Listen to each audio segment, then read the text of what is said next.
এই কি অবস্থা সবার? আমাদের চারপাশে এমন কিছু জায়গা আছে যেগুলো শুধু পরিত্যক্তই নয়, লুকিয়ে রেখেছে রহস্যময় অতীত। কেউ বলে এখানে অদ্ভুত ঘটনা ঘটে, আবার কেউ বিশ্বাস করে এটি হন্টেড। আজ আপনাদের নিয়ে যাব ঠিক তেমনই একটা মিস্টিরিয়াস, হন্টেড আর পরিত্যক্ত জায়গায়।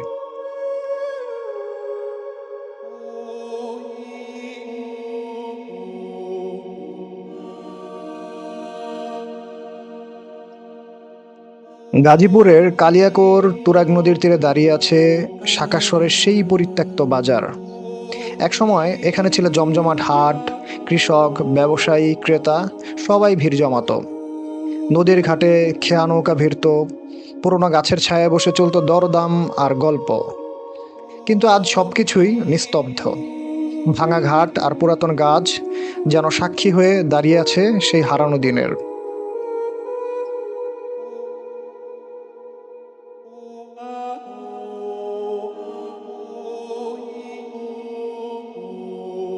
লোকমুখে শোনা যায় এই বাজারের পতনের পেছনে আছে ভৌতিক কারণ।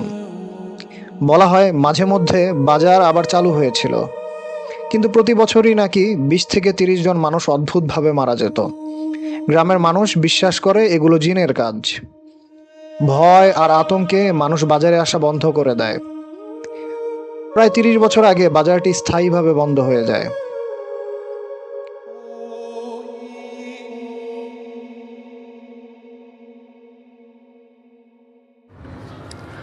আজ যখন আমরা এই জায়গায় দাঁড়াই, চারপাশে শুধু শুনতে পাই বাতাসের শব্দ আর নদীর ঢেউ।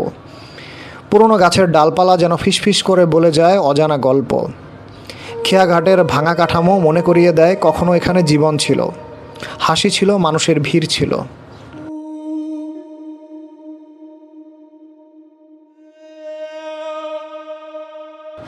কিন্তু এখন এখন শুধু রহস্য আর নিস্তব্ধতা। স্থানীয়রা এখনও বিশ্বাস করে রাতের বেলা এখানে অদ্ভুত আওয়াজ শোনা যায়, ছায়ার মতো কিছু নড়াচড়া করে। কেউ কেউ সাহস করে আসলেও বেশিক্ষণ টিকতে পারে না।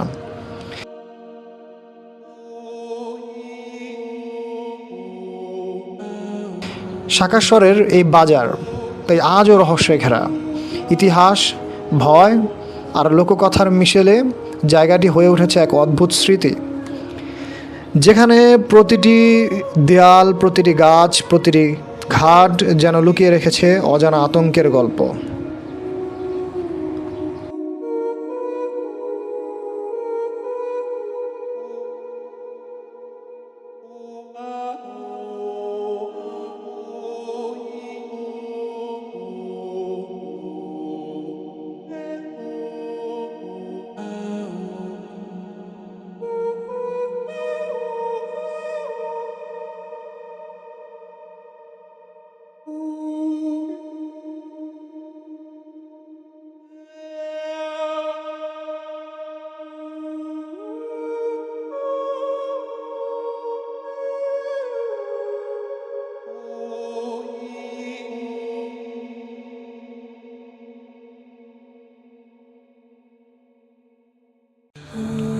বন্ধুরা, আপনারা কি মনে করেন, সত্যিই কি জিনের কারণে এই বাজার ধ্বংস হয়ে গেছে, নাকি এর পেছনে অন্য কোনো কারণ আছে? আপনার মতামত কমেন্টে জানাতে ভুলবেন না। আর যদি ভিডিওটি ভালো লাগে তাহলে লাইক দিন, শেয়ার করুন। আজকের মতো এ পর্যন্তই। দেখা হবে নতুন কোনো জায়গায়। আল্লাহ হাফেজ।